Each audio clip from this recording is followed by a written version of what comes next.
Hey guys, it is Faerie Grace. Just had to swipe a message up. It is Faerie Grace. Happy Sunday to you. I hope that you found yourself in some form. We're still going to go with this one, yeah. I hope that I'm just looking down. I'm like, it's my skirt. Yeah, okay, we're good. I hope that you found yourself in a place of worship, in a place of healing, in a place of hope today, as it is Sunday morning. Of course, one of my favorite places to go is actually on a Friday night, still waking up, at Father's Heart in Manor, Pennsylvania. But anyhow, so I was visiting a church today. I was supposed to go with a friend, and it didn't end up working out. So at the last minute, I had to find another place to go to. I figured that was closer instead of driving all the way out somewhere that they wanted to check out. So anyhow, I stumble upon a church I've never been to. I'm always a fan of checking other churches because let me tell you something, those that are so hung up on your denomination and your particular pastor and can't see outside that realm, you're going to be disappointed in heaven because it's all the denominations and different preachers and speakers, and then of course our Christ. So anyhow, I like to check out other churches because those are going to be my family members and people I'm going to know in heaven as well. So I don't get so hung up on one particular anything, but that might also be my gypsy spirit. I'm not saying that you shouldn't bloom and plant somewhere. You definitely should, hands down. But it doesn't mean that you can't check out and visit other churches out there and other believers like yourself. Because if it's a crappy sermon, you're still going to learn something. And if it's an amazing sermon, you're still going to learn something. So you can't lose going to a house of worship. But the reason for this message is a little more Sunday based. Is I spoke to the church I guess I'm still waking up. I'm trying to make this quick. I spoke to the pastor afterwards. I happened to see him walking out, and we briefly spoke or whatever. And he told me his vision for his church, and it really is for broken people. He wants it to be a church of healing. So basically when people are broken, for them to come there and be healed. And to me, that's the most honorable thing you can do. And that's what Christ came to do. He came for the sick. He came for the wounded. He came for the broken. He came for the messed up. He came to be healing hospital for all of us. So I, of course, immediately was like, hands down, love it. I think that's what church should be about, is opening up your doors. And he was very candid in his message that I really liked and wanted to compliment him on. I said, I really liked how you spoke about when you and your girlfriend at the time, now wife, of 50 years, were teenagers. I think they were 18 or 20, and they went to a church, and he said, I had my long hair and she had her short skirt. We didn't know, that's just us, but the church still accepted us. And they giggled and laughed, and how they grew, and the church became their mentors, and they just became what they are today, now having a church and helping people heal and come to know the Lord. And I just loved that he was candid and real. And I said, imagine if you went to that church and you were judged because of your long hair, which was not acceptable around that time. And in the conservative realm, and your girlfriend, her short skirt, she was made to feel bad. And see, I've always been taught in wisdom that you never convict, you never judge people. That's the Holy Spirit's job. That's the Lord to say. And I look back at pictures of myself of some stuff I wear out of innocence and just life and goodness of my heart. And I'm like, oh my gosh, why was I wearing that? And what was I thinking? And at the time I was fine with it, whether it was the age or the season or whatever.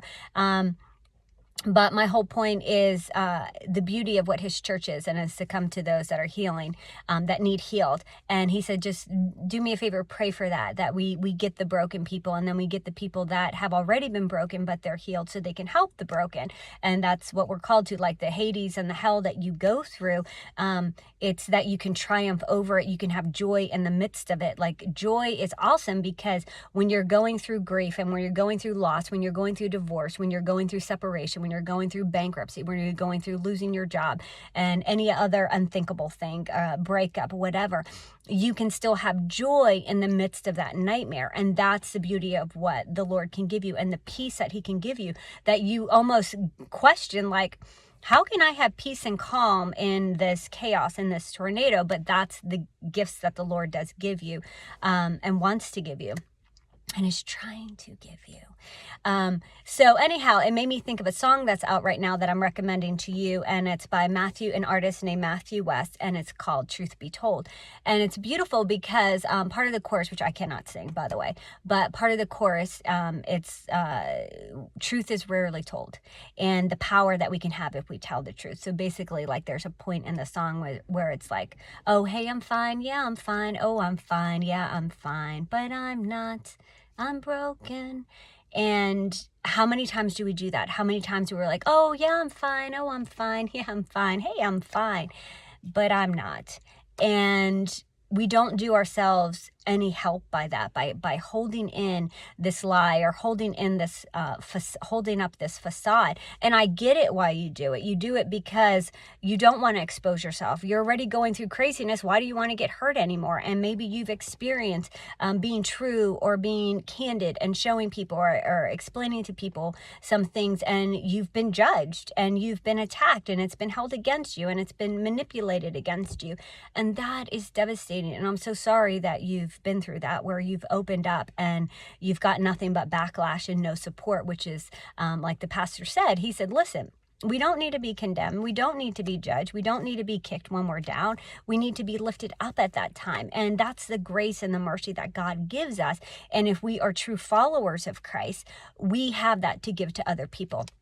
So I remember, I don't know, there's probably 10 times in my life where I've said, oh, I'm fine. Yeah, I'm fine. Oh, I'm fine. Hey, I'm not. And it was more out of just sparing someone the details or giving them my load of garbage or whatever. But those were dark days. Those were dark moments. And if someone had come to me and asked me the truth, or someone had come to me seeking or whatever, I would have been open and honest. One, because I'm always about help. I'm always about getting to the solution. What's the problem? Getting it fixed. Like in my own life and other people's life, that's just how I'm operated and hardwired. But I do remember in some of those dark moments where I was very candid and I was very transparent to people, and someone, a stranger, would come up to me and be like, hey, how you doing today? And I'm like, I've had better days. Today is not a great day. And sometimes I would just say it matter-of-factly, and sometimes I would say it sarcastically, to try to lighten the heaviness. And there's many times, if not all the times, they would be like, oh, what do I do with this? Oh crap! Like I didn't really mean what I asked, and then I just am like, oh yeah, great, thanks for not really caring, and it would just make it worse. So I know that because I've also been that person where I've said, oh, hey, how you doing? And my life is grand and my life is spectacular. And then somebody's like, oh my gosh, I just lost my job and I think my dog's going to die and my girlfriend's cheating on me and I can't trust my mom. I think she stole out of my house. And I'm just like, oh yeah, I don't want to deal with this today. And it's wrong. It's wrong. But I always call it like I need my ministry hat on sometimes when I get like blindsided. But here's the thing. If you prepare yourself for the day, if you give the Lord your day, if you surrender it all to Him, then you started out in a beautiful blanket slate that when someone does come to you with this heaviness, because a lot of people have a heaviness, you can handle it. You can stop and say, oh, whoa, that was not the response I was expecting, but let's talk about this. Let me be there for you. Let me give you 5 minutes to hear you out and we can go from there. So that's why it's so important to start your day and have your mantra and have your belief of who you are and what you are, and starting your day out, surrendering all the garbage and getting rid of it, and asking for wisdom and asking for grace and mercy and peace and guidance for your day and to help those in your life. So one thing that I do when we say our prayer for our food is I give thanks. But then I also pray for those that don't have food and drink, and I ask that they get food and drink. And then I close by saying, and however you want us to help to do that, then show us. So as his pastor, he is doing the right thing. What was the name of the church? I think it was called Calvary. I don't know, but it's where like Bobby Dale's, the club, used to be. It's in where the club used to be by Shop and Save in downtown Greensburg. It's in that plaza. So go check it out. They say that they are a healing church. They want the broken. They're not judging. the pastor asked me to continue to pray for that. That's his mission. That's his belief. And I believe in it. So if you're in that area and you're looking for some healing, and my point of bringing up that Matthew West song is it's so true. We don't show people who we really are. We don't show them our brokenness, for whatever the reason, for protection or not judgment or fear or whatever. And I just want you to be transparent. Just pray today that the Lord would show you what to do, to give you that solution, to help you with that problem, to surrender it and give it to him and trust that he's going to come through. And that's the hardest part for me and a lot of my issues. I'm like, yeah, but how? Like, tell me your plan and give me your steps and let me know what I'm supposed to do. And, give me this map. And sometimes he's just like,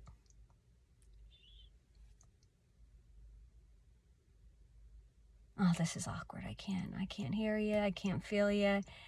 And that's just where trust comes in. And that's just where more praying comes in. And then seeking godly wise counsel.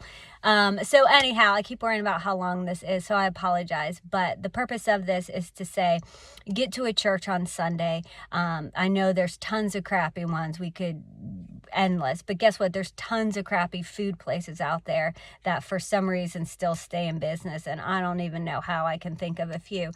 But when you're hungry, there's definitely a great place to eat. You just have to find it. And I'm thankful that I went to church, because there are good churches. There's crappy ones, like crappy restaurants, but there's also good ones that can help you in your situation and heal. And you just pray about it. Pray that you find that right one at the right timing with the right people. And listen to that song, Matthew West, Truth Be Told. And he's just calling us all out that, like, I don't know why we just don't speak truth. And when we speak truth, that's where the healing comes. But you also have to be careful, because there are people that have their own issues. And when they hear your issues, like I said, they can hold it against you. They can judge you. They can kick you while you're down. But I personally, like Dennis Newton was one. Oh my gosh, there's so many others. Casey Craig, that I have gone to when I have been horrible and messed up and broken, and they've lifted me up and not judged me. And then there's churches that I've experienced both, where they kick you when you're down or they lift you up when you're broken. So it's just a matter of finding the right place for you. So I pray that next Sunday you can find a place, a house of worship, that you can feel the healing, and you can hear a word that speaks life to your situation. I'm Faerie Grace, and you are amazing.